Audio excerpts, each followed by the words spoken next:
I would like, if I may, to take you on a strange journey. Hello, everyone, and welcome to another edition of Real Estate Realities with The Rebel Broker. My name's Robert Whitelaw, and I am The Rebel Broker. Licensed real estate broker in the state of California, member of the National Association of Realtors. But please, don't hold that against me. Welcome to it, folks. Today is Thursday, July 14th. We're almost there. Coming to the end of yet another week in which I hope you've all been making good progress towards whatever your goals might be. Even if those just include learning a little bit more about the wonderful world of real estate or getting your hands on some interesting information from the show to help you, I don't know, maybe look at the real estate world in a slightly different way or maybe feel like you know a little bit more. That's really the goal of the show. I wanted to thank the folks who pointed out that I had a commercial in the last show. It's funny, the stuff that inspires folks to reach out. But yes, there was a commercial in the last show, and I also realized I didn't get a show out yesterday. I apologize. I was coming down with a major headache, and I just wasn't able to get myself down and able to do a show yesterday. I do apologize. But in the meantime, I got plenty of emails about folks letting me know I had a commercial in my show. Yes, I did. A commercial for my business. And I believe that is the first commercial I have ever run for my own business since starting this show in 2007. So there you go. And the only reason I bring it up is because, and I'm actually putting music behind the ads so that if you just don't want to hear it, you can be fast forwarding and hear the music. And as soon as the music stops, you know the show has started back up again. So I'm trying to make it as non-impactful on you as possible. But here's the goal. And, I'm not throwing ads in there because I just want to. If it was all about ads, I would have started doing them, 9 years ago. The point is I like doing this show, and there are things on reflection that I have decided I would like to do with the show, but all of them require more time in order for me to do them the way I would like to do them. So in order for that to work, I need to turn this into something that can actually allow me to free up more time to deliver what I would like to deliver in terms of what this show offers you. There's content I would love to create of varieties of kinds, whether it's written documents or it's video things and other stuff that would go along with the show, online courses that I could offer, a lot of different things that I have kind of been turning my gaze towards. And then, of course, being able to do more time for interviews and those types of things on this show so that you're hearing from more than just me. I'm all about being able to give you as much access to as much information as possible. And in order to do that, that means I need to open up the door to potential advertisers. So that's the direction I'm starting to go. I threw an ad that I just put together I think I whipped that together in a few minutes over the weekend and decided it was time to include it, maybe as sort of just a soft launch of the whole idea of having advertising in the show. And, of course, that would get replaced or be accompanied by ads for other types of things. But I want to make sure you understand that I am not just throwing the floodgates open to this possibility and inviting anyone and everyone who wants to advertise anything on the show. I still have and maybe I'm stunted, maybe I shouldn't be thinking this way, but I still have a very personal feeling about what I even give the impression of endorsing. So I'm not going to let advertisers advertise on the show unless I've looked at their product, looked at their service, and decided, yeah, you know what, this is an okay service. This is something that seems like it's good. I'm not just going to open the door wide. I'm absolutely going to filter these based on what I feel like are worth your time. And as soon as I start hearing back from those of you who are listeners that, hey, you know what, I got involved with this and my experience has been horrible, I'm going to look at my relationship with them as a way to bring that up, to if you do have any issues. And, of course, as an option in reaction to that, I would stop supporting them if I found that they weren't supporting my audience in the way that I thought you deserved. So It's definitely not going to be a hands-off experience. It's going to be very much me deciding who I'm deciding to put in front of you, and I hope that carries some value in and of itself, right? I try to be good about filtering out stories as terms of whether or not they're worth your time or whether or not they're good to know, whether or not it's valuable, and I plan to do the same thing relating to folks who might potentially advertise. So I just wanted to put that out there, let you all know that's kind of my plan. If you have feedback on that, please feel free to send it. You can reach me at www.therebelbroker.com.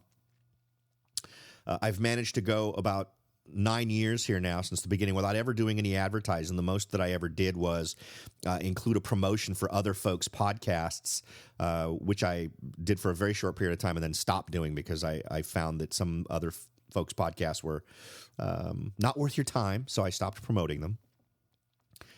But in this case, I'm absolutely going to be keeping you in mind. I don't want to just throw garbage in front of you when you have so graciously decided to make me part of your daily routine. So I want to just let you know how much I respect the fact that you're doing that, and I don't want to dishonor that respect by putting trash in front of you. So that's my philosophy.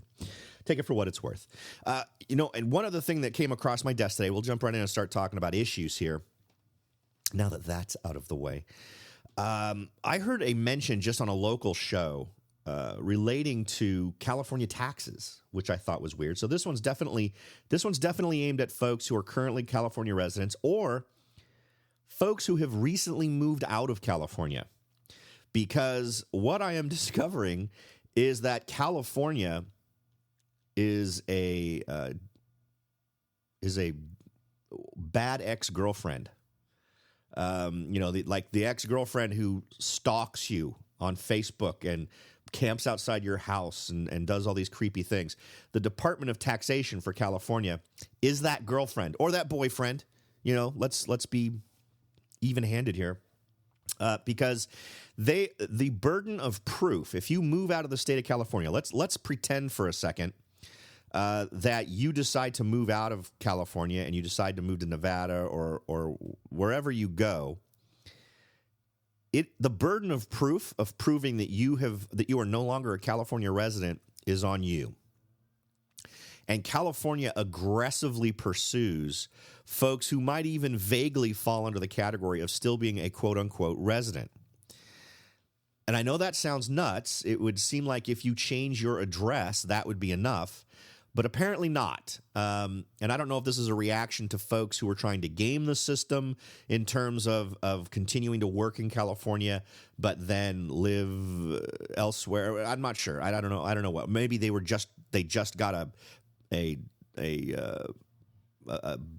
box somewhere in another state. I'm not sure what fed this, but this is by far one of the creepiest government-related things that I've ever encountered as it relates to taxation and state governments. So as I mentioned, the burden is on you to show you're not a Californian. A California resident is anyone in the state for other than a temporary or transitory purpose, but as soon as you're in California for more than 9 months, you're presumed a resident. So there are things that you need to do in order for you to sever your, I don't want to call it your relationship, sever the assumption that you somehow owe the state of California taxes. If your job requires you to be outside the state, it usually takes 18 months to be presumed no longer a resident, which means you would owe taxes for that time period, right? Your domicile, quote unquote, is your true fixed permanent home, the place where you intend to return even when you're gone. So you have to ask yourself, do you continue to maintain a California base in a state of constant readiness for your return? As I said, you can have only one domicile, and it also depends on your intent. How do you measure intent? Objective facts, and many are relevant. Start with where you own a home. If you own several, compare size and value. Consider if you claim a homeowner's property tax exemption as a resident. These are all things you're going to need to keep in mind, because if you're doing this, for instance, I will absolutely fall into this category at some point down the road. I have no intention. I mean, I'd rather not. I'm tempted sometimes, given what Zillow and my local market analysis has shown me I could sell my current property for. But my intention is to continue to acquire properties here and then move out of the state and just rent them and make money off of them. So that's going to be a problem for me because the biggest property, because I don't have any intention of owning a bigger property than the one I'm in right now for the rest of my life. My boys are slowly but surely heading out. As I mentioned, my oldest finally got his driver's license. He's going to be a senior this year. His two twin brothers are right behind him. They're juniors. So in the next couple of years, these boys are going to be heading out, starting their own lives, and I'm not going to need a 5-bedroom house for all the kids and everything else. So that's an issue for me because I plan to keep the place, and then I plan on moving somewhere else outside of California. And I'm going to have to make sure that I'm not taking advantage of anything that would imply that I'm still a California resident, or any money I make in these other states, California is going to expect me to pay taxes on it. This was a problem for us when we lived in England. We had to continue to pay California state taxes when we were living in England for 2 years. Because of the way the laws are written in California, it made it easier to do that than to try to ultimately establish that we were, quote unquote, domiciled somewhere else. Even where your spouse and children reside can count, as does where your children attend school. If you claim not to be a California resident, make sure you're paying non-resident tuition for college students. Because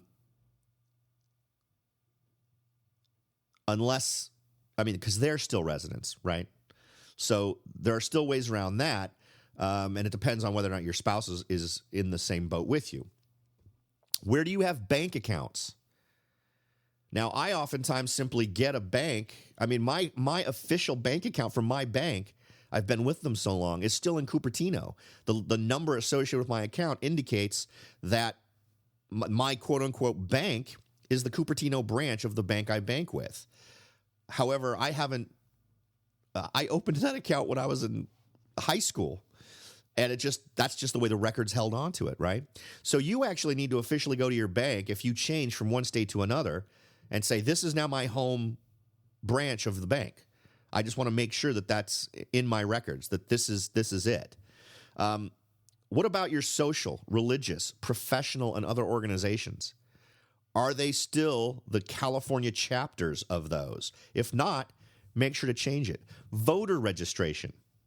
When you move out of California, update your voter registration information. Vehicle registration and driver's licenses. This one's big. The second you leave the border of California for your new state, don't do what most people do. Now, I know when I lived in England, I never even bothered getting a British driver's license. I just kept using my California driver's license. Absolutely don't do that when you leave California. As I said, they're militant about following people and grabbing your money. But they won't do it preemptively. They won't do it in a way that'll warn you. They'll only do it when you've been out of the state long enough that you've accumulated money that you owe them, and then there are penalties on top of those monies, right?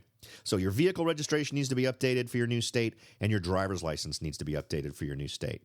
Also, where you're employed is a huge deal. You may be a California resident even if you travel extensively and are rarely in the state. This is something I brought up with some folks where someone worked for a Bay Area company, but their house was in Nevada. They actually lived in Nevada. They did not have a residence in California. And California came after them for more taxes because of where they worked. But they could show that they didn't spend the requisite amount of time in the state of California. Let's see. Where you own or operate a business counts, as does the relative income and time that you devote to them. So if I owned a California corporation, which I currently do for my real estate, in order to do real estate in California, you can't be an LLC. You have to be a corporation or an individual. If I decided I wanted to continue to own that but live in Nevada, I'd have a tough time fighting that fight.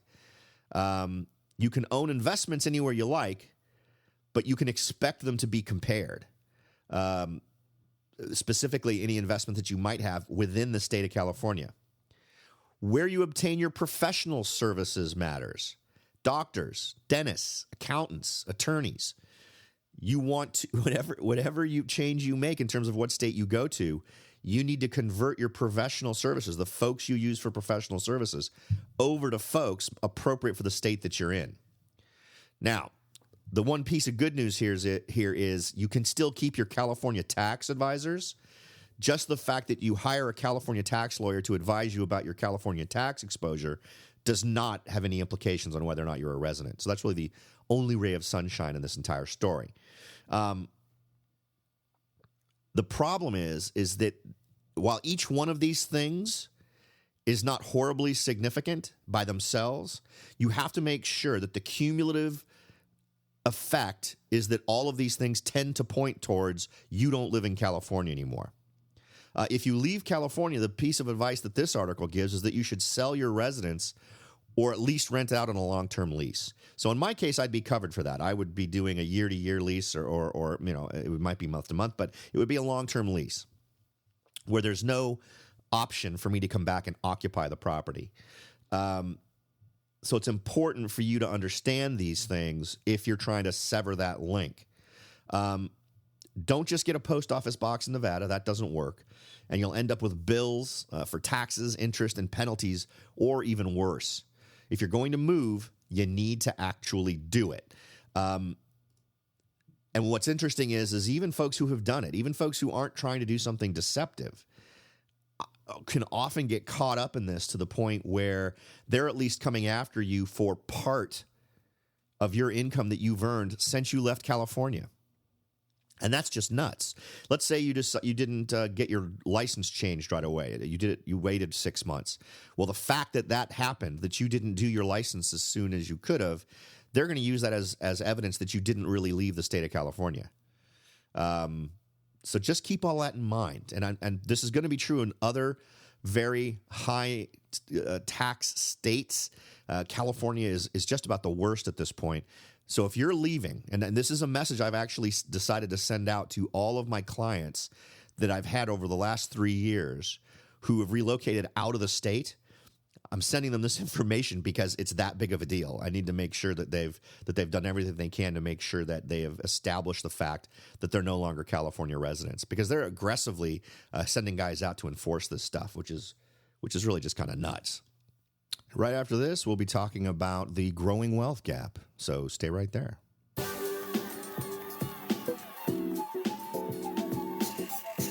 Are you ready to jump in and start your search for your first investment property? Maybe you've decided that it's time to own your own home, or maybe you're ready to sell your home and move on to something new. No matter what your goal is, the Rebel Broker can help. That's right. Aside from hosting this show, I am also the owner broker of Whitelaw & Sons Real Estate Services right here in Silicon Valley. With over 25 years experience serving Silicon Valley, Morgan Hill, San Martin, and Gilroy, I or one of my great agents can help you achieve your goals in real estate. So if you're ready to look into taking that next step towards achieving your real estate goals, point your browser at www.soldbyrobert.com. That's www.soldbyrobert.com and get in touch. Let me show you how I will earn your business and your respect. Again, that's www.soldbyrobert.com, or you can call me at 408-852-0525. California Bureau of Real Estate ID 00984-909.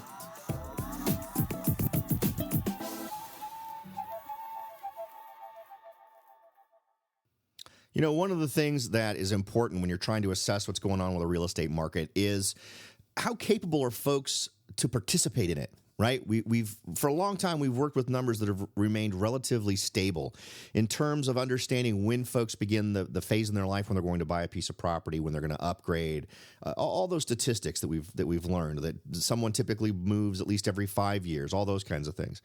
Well, recent changes in the marketplace have really kind of turned this stuff on its head in terms of what we can expect in terms of the business cycle, the life cycle of a home, how often people move in and move out.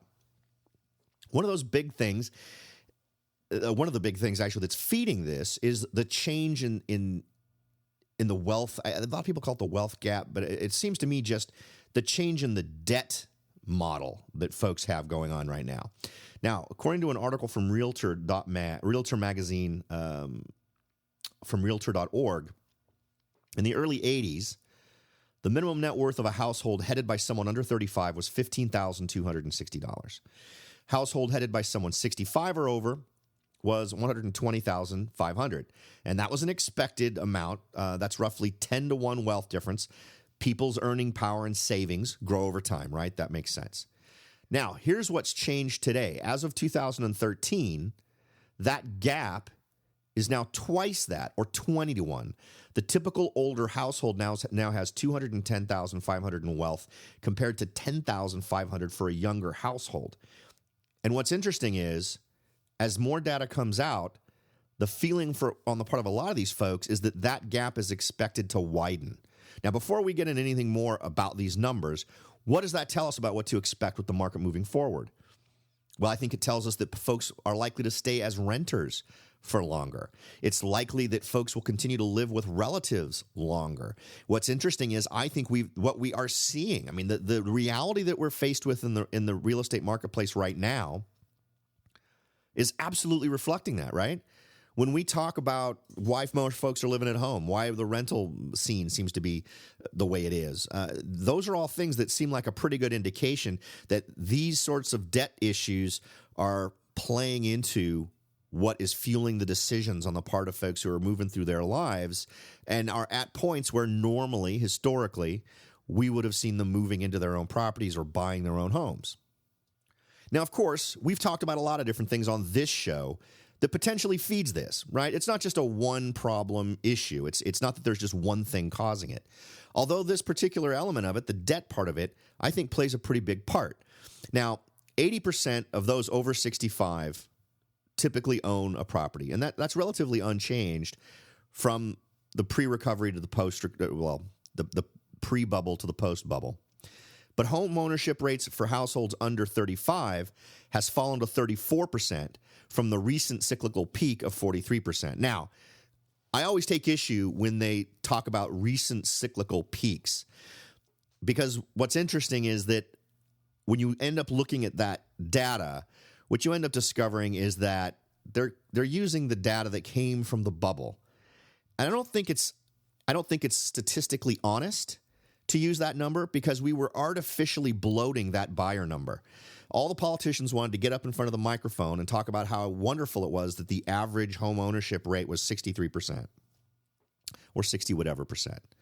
And of course, we don't want to have a ownership number or a percentage of folks who own homes that it's dependent on irrational lending policies, right, or housing policies, which is what got us there.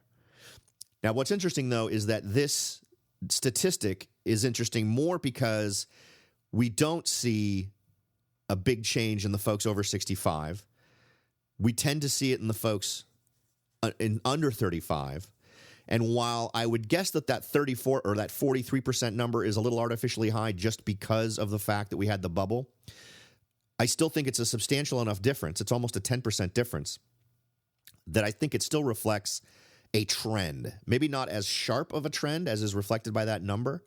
But I think it also tends to play into the fact that, as we've talked about before, the first-time homebuyer percentage is at its lowest point in 30 years.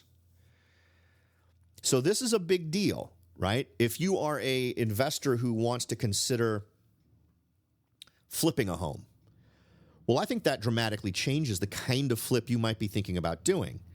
With the dramatic drop in the number of folks in that age group that are potentially jumping in and making that first purchase, well, that means you might be wanting to create a property that might appeal to someone who's above that demographic age-wise, who's older than 35, that's in their 40s or 50s. And that could change what you're doing to the property. It might change the general appeal, right? Now, I get that even folks who are in their 30s and 40s and 50s aren't necessarily all thinking in terms of not having stairs. That tends to be somebody a little bit further on in years. But since In previous stories, we've also discovered that folks are tending to look for properties that they are going to stick with for much, much longer. I think that the idea of not having stairs is becoming more attractive to a younger set of buyers. Not because they're thinking right now, my hip is bad, or I get too tired going up and down stairs, or I'm afraid I'm going to fall. I think it's at some point down the road, I'm in 10 years, 15 years, 20 years, I may have trouble with stairs. So I'm going to buy a house that'll fit my needs further down the road. Now, I've also talked with people who are absolutely thinking in that mindset. Now, are there still folks who are thinking shorter term? Absolutely. I encounter buyers who are thinking they'll probably be in the house for 5 to 7 years, who still consider an adjustable rate mortgage as a possibility simply because of how certain they are that they're going to move before that really becomes an issue. But I get more and more people who, instead of coming to me and saying, here's what I want right now, they're saying, I want something that's going to fill my needs for a really long time. I want to be able to buy a house that I'm going to stick with. And that's an interesting change. That's a dynamic change that is something I haven't seen since I got into real estate way back in the late 80s. All right, so the point we were trying to draw here was debt is part of this problem, right? Student loan debt is probably one of the biggest issues. The burden has tripled over the past decade. That's right, just over the last 10 years. The burden has tripled. So we have far more people coming out of school in their early 20s burdened with triple the amount of debt than previous graduates. The recent graduates carrying an average of $29,000 when they get out. A survey that was completed by Realtor.com in mid-June found that 71% of graduates who are responsibly paying back their loans are delaying their home purchase by 5 years because of their debt. Now, again, let's try to think back to previous stories we've talked about on this show. This absolutely dovetails in perfectly with that, because what were we hearing? We weren't even just hearing 5 years. Remember some of the surveys that we had looked at that weren't just from Realtor.com, but from other organizations, why folks were living with their parents, why they were staying with their parents longer, why they were choosing to rent longer, all these sorts of things that were focused on why they were choosing these options in terms of their living situations. And 5 years seemed like the low estimate of how long they thought they would be in that situation. It seemed most of them were actually leaning more towards a decade rather than half a decade in how long they were planning on making these decisions. That's a big deal. You delay a generation of folks by 10 years on how much they're going to jump into a real estate decision or a real estate marketplace. That really kind of changes the overall demographic of who you're appealing to. Now, the one final thing I wanted to point out about student loans is they've got a kind of interestingly high interest rate.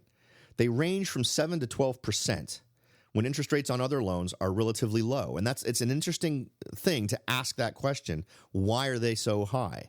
Now, a lot of these are relating to regulations and other government involvement relating to loans. A lot of these loans are backed by the government. A lot of them are supported by different government programs. And a lot of these interest rates may have also been sort of set as a standard way back when interest rates were a whole lot higher. Remember, when I first got into real estate, I think the very first deal I did in 89 was, I think the interest rate that a buyer got on a loan was something like 15%. And I know that blows some people's minds to think that folks were paying that, but that was low. In the 70s, interest rates were up towards 20%. And once interest rates went below 10%, everyone went crazy in terms of buying. And that was right as soon as we got into the 90s, we had that rate. So maybe you can try to explain it, but it doesn't explain why it remains so high today, other than it's a built-in thing, right? There are systems that have sort of come to rely on that level of return.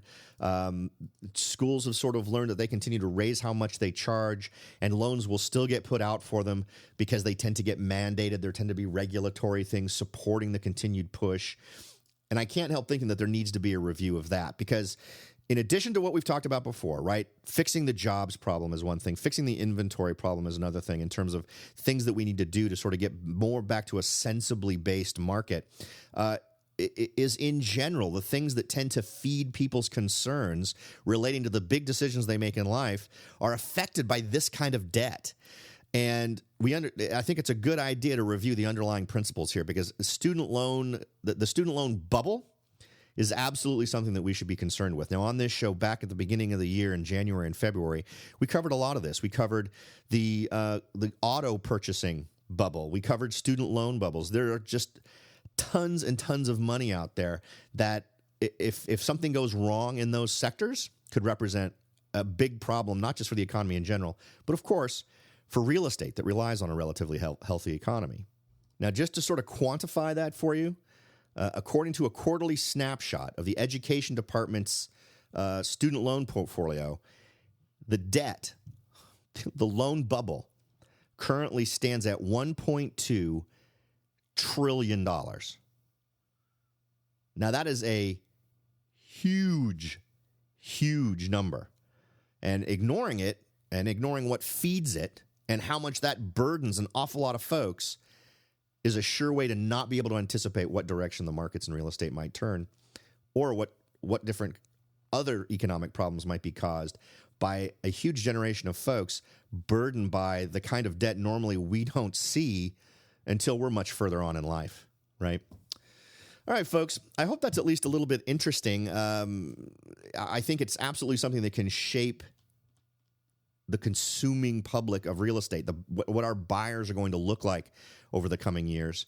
And it's important to know who your customer is, right? And if you're someone who owns a property that you're going to try to sell, or if you own a property that you're going to try to rent, knowing who you're trying to attract, knowing who is most likely your customer for that thing is going to be super important, and you're going to need to understand how that might be shifting. Even if you're someone who's been doing this for years, the dynamics of who might be out there looking for your home to buy or to rent is likely to be changing in terms of the makeup of the folks that are coming to contact you. All right, if you'd like to get in contact with me, the best way to do that is at the website, www.soldbyrobert.com. Feel free to click on the link, Contact the Rebel Broker. Send along any ideas, suggestions, observations, or questions, and I will be happy to answer them as quickly as possible. As always, I appreciate you making the show a part of your daily routine. Without you, the show doesn't go anywhere. You are what it's about, so I'm always hot to hear back from you in terms of what other things you'd be looking for. How can I help you better? What questions can I be covering? What issues can I be covering to help you move forward with your goals in real estate? Thanks again for listening, everybody. I'll talk to you all next time.